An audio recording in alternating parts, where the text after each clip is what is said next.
If you want to still buy rental properties in 2024, in this video, I'm gonna show you how I'm still actively buying rental properties in today's market and how they still make sense. My name is Austin Rutherford and I own $25 million plus of real estate, and I've been able to do that using all other people's money.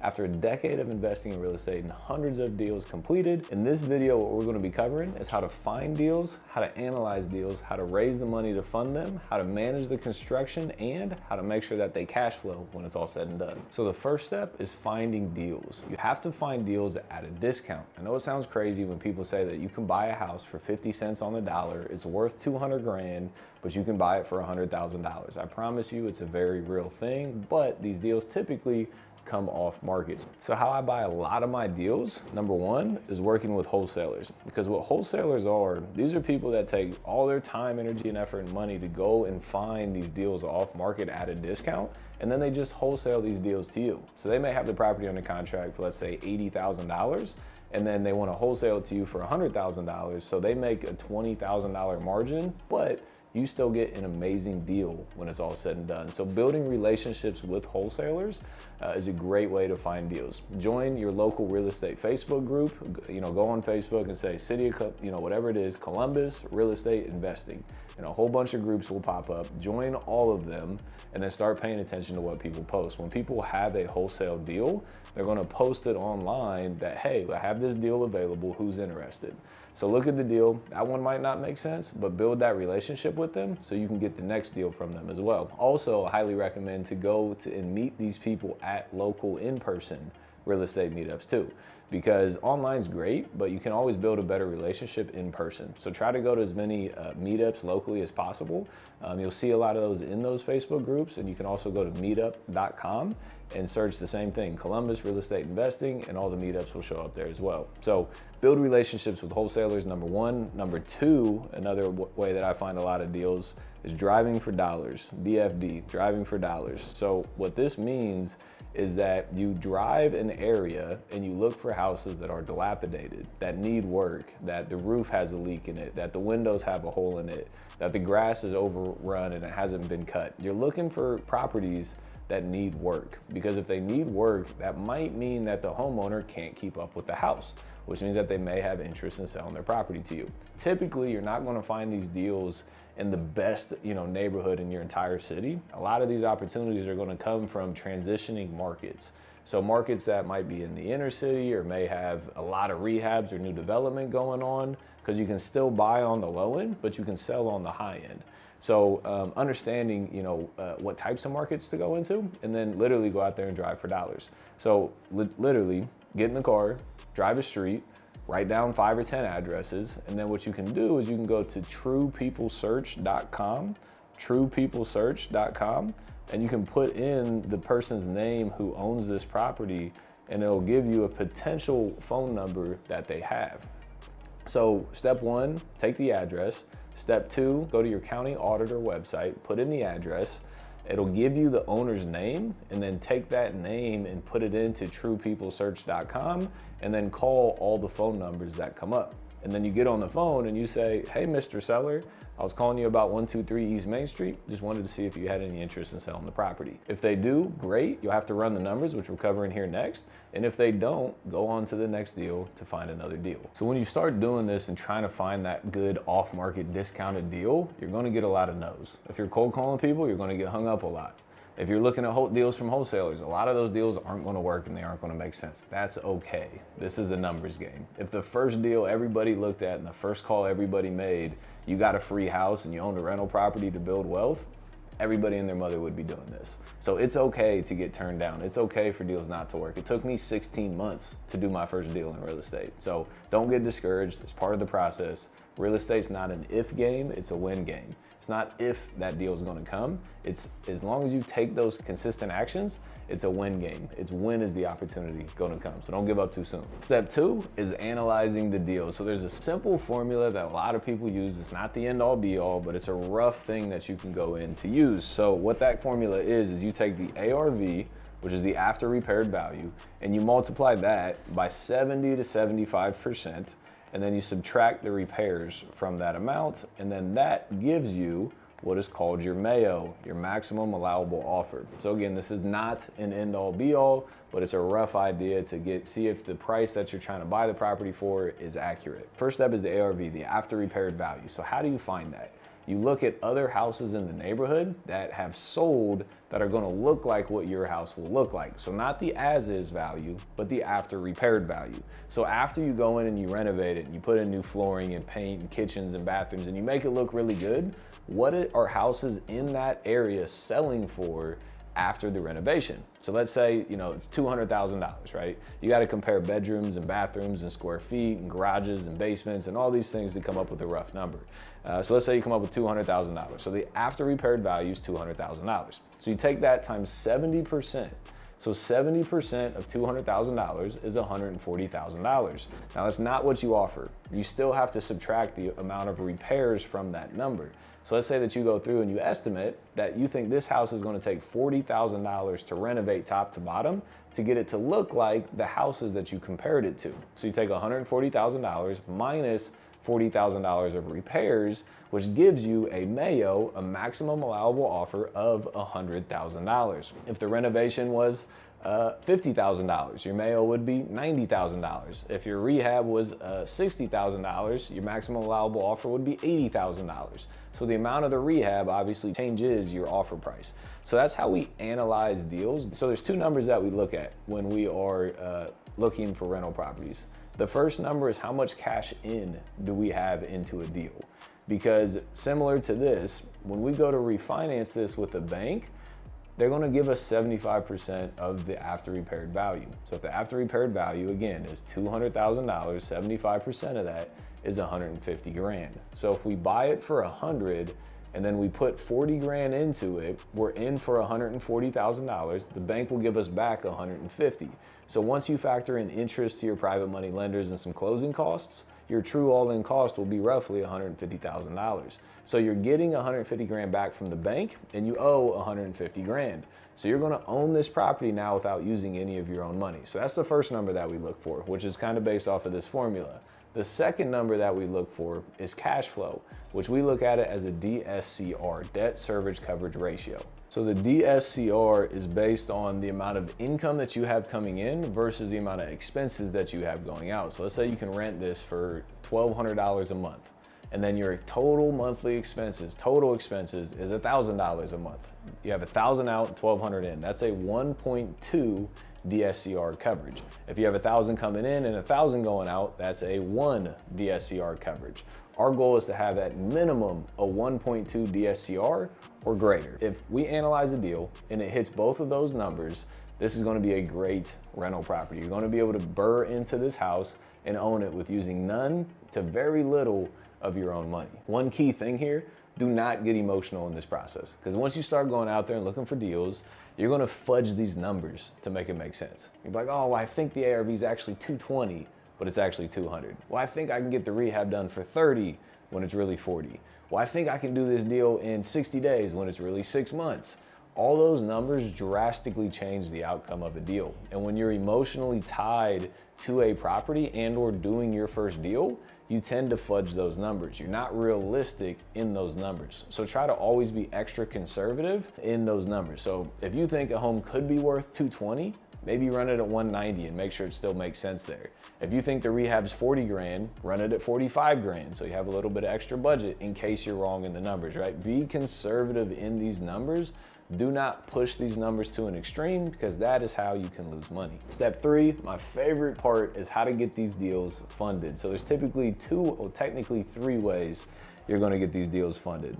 One is private money lenders, one is hard money lenders, and one is your own cash. And if you have a few $100,000 sitting in a cash bank account, probably not watching this video. I know that's not how I started, but if you are, that's great. You can do this strategy and just put up your own money.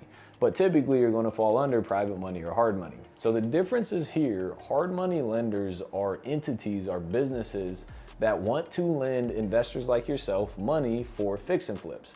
The caveat with that is that you have to put up some money. You got to put 10, 20% down. You have to front the rehab to get the rehab reimbursed. You have to pay the monthly interest payments during the extent of the project. So you have to have money to put up into these projects still. which again, I didn't have when I first started. The other option is called private money lenders. These are individuals that you can go out there and build relationships with directly, and then they will fund 100% of these deals. Because the cool thing is, it's a relationship that you have, it's 100% negotiable. You can negotiate whatever it is that you want to negotiate with these people to be able to raise money how you want to raise money. How I like to raise money is if we're buying a deal for 100 grand and putting $40,000 into it, I'm raising $140,000 to fund that deal. At closing, my lender, my private money lender, funds $140,000 to the title company. The seller gets $100,000 of that, and then I get the remaining $40,000 to go out there and fund the rehab. So I get 40 grand in my bank account, and I use that to do the renovation on the house. I also structure it so I don't have to make monthly interest payments. You see, that can turn into a cash flow issue. What we do is we just let the interest accrue until the payoff of the loan. So instead of paying them, $1,000 a month or whatever it is, on the payoff, we're just gonna pay off all their principal and all of their interest once the deal is completed. So the private money lender is still making the same amount of money that they did, but there's not a cash flow issue to myself, and they'll get that money on the back end. Private money is a whole different topic of conversation. If you want to learn more about private money after this video, if you watch this video up here, it's me breaking down how private money works, how to build those relationships, and how to structure those deals. Step number 4 is the construction. Now you actually have to complete the project. This is arguably one of the hardest things to get done in the transaction of owning real estate is the construction. But there's some things that you can put in place to massively reduce your risk to make your life easier and make construction easier. So number 1 is you always want to have a contingency budget. Please, please, please, please, please have a contingency budget. So when you run your repair estimate on the acquisition and you think it's going to cost $40,000, put a 20% contingency in there. Minimum like 15, but ideally 20%, meaning that your $40,000 rehab budget is now $48,000. I promise you, you're gonna miss something. Something unexpected is gonna come up. Ask me how I know. I still learn things today after hundreds of deals completed. You're still gonna learn some things. Please have a contingency budget, at least 20%, so when those unknowns come up, you have a budget for those unknowns. Second thing to understand is we use 5 critical documents. So what those are called is an independent contractor agreement. So this is the agreement between yourself and the contractor as to what is getting done for what price, on what timeline, all that stuff. Number 2 is a draw schedule. So this determines when and how people will be paid. The thing in construction, everybody wants money up front. Everybody wants paid early. It's just how the game goes. So a draw schedule makes it very clear when and how people get paid. So, after demo and framing is done, you get $10,000. After electric, plumbing, and HVAC is done, you get $10,000. After first coat of paint and trim, you get $10,000. So it's clearly drawn out what expectations the contractor has to complete to get paid, and once those are completed, how much you have to pay those people. So it makes it very clear and no confusion if you have that draw schedule in place. The third thing you're going to need is what's called a scope of work. Very, very important here, scope of work. Because what happens is you get into a project and you have this amazing plan of what the project is going to look like, but the contractor has a very different plan of what the project is going to look like. So what a scope of work does is it puts you both on the same page. If you want high-end, Wolf appliances, $50,000 appliances, but the contractor wants to put in $1,800 black appliances in there, there's no more disconnect, there's no more confusion, there's no argument of, hey, that wasn't in the budget, right? So the scope of work, you clearly define exactly what you want done to the project, what materials you want used, the SKU numbers for those materials, what corners of the room you want framed out. Do you want a new roof, new windows? Are they vinyl? Are they black? Are they metal? It's clearly defined exactly what you need done. So when you get an estimate from the contractor, there's no confusion as to what that estimate is based on for the finished product because it's all in the scope of work. The fourth thing that you're going to need is a W-9. So at the end of the year, you have to send somebody what's called a 1099. You're able to send that to them from getting a W-9 from them. So what happens is, let's say you hire a contractor to do this job. It's $40,000. You pay that contractor $40,000. If you don't 1099 them at the end of the year, the IRS could make you still be responsible for that $40,000 and then tax you on it. So you already paid the money and now you're getting taxed on top of it. But If you pay the $40,000, you get a W-9, and then you 1099 those individuals at the end of the year, you don't have to pay taxes because it was an expense to your business. But now that contractor has to claim that $40,000 as income so then they can pay taxes on it. So you sending a 1099 to that contractor is what alerts the IRS that you paid that contractor $40,000, so you're no longer liable for it, but the contractor is liable for it. So please get the W-9s before you pay somebody. Because if you pay somebody and you're like, oh, by the way, where's your W-9? And they don't give it to you, guess what? You're in a very poor position right now. So get the W-9 first, then make your payments. Number 5 is what's called a lien release. Why is this important? This means that once you pay a contractor, your contractor is going to sign the lien release. This says, hey, yes, I have been paid and I cannot file a lien on your property. So what happens sometimes? You pay somebody and then later on in the job, you guys have to part ways because you don't agree on things. What the contractor can do is they can file a lien on your property and say, hey, you owe me $50,000. And a lien on the property means that you can't sell the property or refinance the property until the lien has been satisfied. So now you have to negotiate with your contractor, and you're at a bad negotiating standpoint because you want to sell it because you're racking up interest owed to your lender at the same time. So you're not going to be able to negotiate the best terms. But when you pay somebody, as you hand them the check, they sign a lien release. So the lien release, it releases their right to lien your property. So you got to have these 5 critical documents when you're managing contractors, when you're doing construction, because if you don't, a lot of things can go wrong. Ask me how I know, unfortunately. Now, the last step is to complete the refinance on this property and to make sure that it's still cash flow. So I'm going to give you 4 tips on how to make these properties cash flow in today's market, even with the higher interest rates. The first one is IO, interest-only loans. What this means is typically when you get a mortgage, your mortgage is going to include principal and interest. So you're going to pay, $1,000 a month to your mortgage company, and $850 of it is going to go to your interest that you owe, and $150 is going to go to the principal that you owe. So what you can do is an interest-only loan. So instead of paying $1,000 a month, you may only have to pay like $850 a month. So that increases the cash flow of your profit when owning real estate. Now, this isn't a forever solution in my opinion. I think it's a temporary solution that can get you past the next 2, 4, 6, 8, 10 years. The loans that I get have 10-year interest-only terms on them. So at some point in the future, when interest rates come down, you can refinance them to amortizing loans, so then you can start paying your principal and your interest, so inevitably at some point the property will get paid off. Number 2, you can manage these properties in-house. So instead of having a third-party property management company where you're paying somebody 8-10% to manage the property, you can bring it in-house. So you can manage it how you want to manage it. You'll save a little bit of the management expenses, but you can also make sure that you're filling the units as quickly as possible. You're turning over the units as quickly as possible. You're keeping the repair cost as low as possible. You have control of it. Yes, it takes more time. So again, this isn't a forever solution in my opinion, unless you hire an internal team to manage it, but you can manage these things in-house to save a little bit of money. Number 3 is to keep up with market rent. So what happens a lot of times is people, including myself at times, own rental properties and it's rented at $1,000 a month. And then over time, the market rent for the property goes up. So after 6, 12, 24, 36 months later, the market rent for that same property is not $1,000, it's now $1,300 or $1,400. What a lot of people do is they just keep it at $1,000. That's a problem because you want to maximize your cash flow as much as possible. So you can go in, depending on your lease, and increase the rent to keep up with the market rent. And if you keep up with the market rent, you're maximizing your profitability. Tip number 4 is Section 8.